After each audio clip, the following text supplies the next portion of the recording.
How do you work the X-Men into the Marvel Cinematic Universe?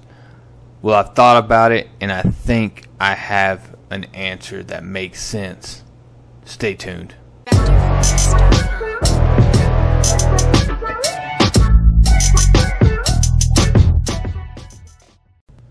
Now, I want to start by saying that I don't think the MCU is going to screw with its continuity. It's not going to go back and say, well, yeah, the X-Men were here all the time. They were just laying low, or they just didn't respond to these events that occurred. What I think will happen is that a disastrous event in Avengers 4, the destruction of the Infinity Gauntlet and the Infinity Stones, will disperse a power blast of some kind, a disruption. That energy will be released, and somehow, randomly, it will grant people mutant powers. It will activate that mutant gene. And the reason I believe that is when I started looking at the X-Men and I started looking at their power sets, I started realizing really quickly that a lot of these individuals line up with either one or multiple Infinity Stones. Just start working your way down the roster. Professor X is obviously the Mind Stone. Nightcrawler, the Space Stone. Gambit, the Power Stone. Cyclops, his eyes were retconned to where he's opening a portal to another dimension that's full of energy. Well, that's either the Space Stone or the Space Stone, the Reality Stone. One of the two. It's you got Jean Grey, obviously the Mind Stone. There are others that could be considered the Reality Stone or the Power Stone, such as Colossus. Him changing his skin to metal could be the Reality Stone, much like we saw with Thanos turning people into blocks or ribbon or whatever. Storm, Iceman, both of those could be the Reality Stone. Storm maybe with a little bit of the Power Stone as well. Wolverine, his healing factor, could be the Reality Stone and the Time Stone somehow combined. That leads to that healing process for him. You just run down the roster and you start seeing all these things and you start thinking, that makes a lot of sense. So perhaps if the stones are destroyed and that happens, this creates the mutant problem, if you will. And from that, you can spin the Weapon X project. You can spin other countries and other factors just reaching out and trying to quickly obtain this power, find these people who have these abilities, and trying to understand it. And other people, regular people, being scared of it, much like they were with just the superhuman or the Enhanced Human Registration Act with the Accords that they tried to do. One of the interesting points of discussion on this is the Scarlet Witch and Quicksilver, because in the MCU currently, they're not mentioned as mutants. But technically that was a legal thing because Fox owned the rights to the term mutant in the contract. It was tied to the X-Men franchise. So the MCU folks running the Avengers storyline were unable to use it. So instead they were referred to as miracles. To get to the point on these two, though, is they were granted their powers through an Infinity Stone. It was the Mind Stone that granted both of them their powers. Now, when you're looking at trying to do the breakout for, it was from the Mind Stone that they were granted their abilities. So Scarlet Witch, it makes sense. Her telekinesis, her ability to move things with her mind, that magic, it actually, with all the red and everything, it seems more like it would be tied to the Reality Stone. But I don't understand how it would do that if since it was the Mind Stone that we know was used to create them or to alter them.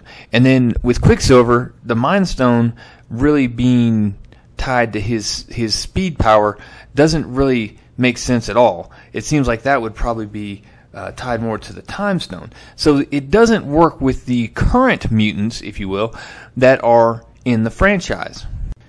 But I think we're going to find out that all the Infinity Stones are actually in some way connected through the quantum realm, and that is how any one stone can create these abilities or these factors in another individual. And the reason I said that is the Scarlet Witch, to take away her ability to alter reality, eliminates some pretty huge storylines down the road for Marvel, including the House of M, which, if you remember that, she whispers the words "No more mutants" and changes all of reality to where there are no mutants. It's a great storyline. If you haven't, go pick up the trade paperback and check it out. So how do I see this actually going down in the movie? Is I see the big battle with Thanos. You've got all the Avengers there that we know have made it, the big hitters. If it's a time travel movie, there's going to be multiple battles with Thanos across multiple timelines going on at the same time, which will be really cool. But if it's not a time travel movie, it's just going to be that big battle with Thanos. And when they're going to do something to get the glove off, either destroy it on his hand or actually get it removed. And when they do, they're going to have to figure out what to do with the Infinity Stones, and they're going to come to the agreement quickly, because either he's going to get it back or there's something going on that's going to force their hand. They're going to say, we have to destroy it. They already wanted to destroy the Soul Stone. The Mind Stone. And however it happens, either by agreement or necessity, the Infinity Stones will be destroyed. And when they do, the unintended consequences is going to be this burst of energy that they won't even understand at first what happened, or know about the creation of mutants. And you'll go to your end credit. You'll have some closeout scenes. You'll go to the end credits and the post credit scene. Some of the ones that hit me when I thought about them the hardest is you just see the back of a woman standing in Africa, and you just see her. The camera goes to her fingertips, and you just see a little bit of lightning roll across her fingers, and that's it. And that would be enough to set the darn audience on fire. People would go nuts just knowing that we're there.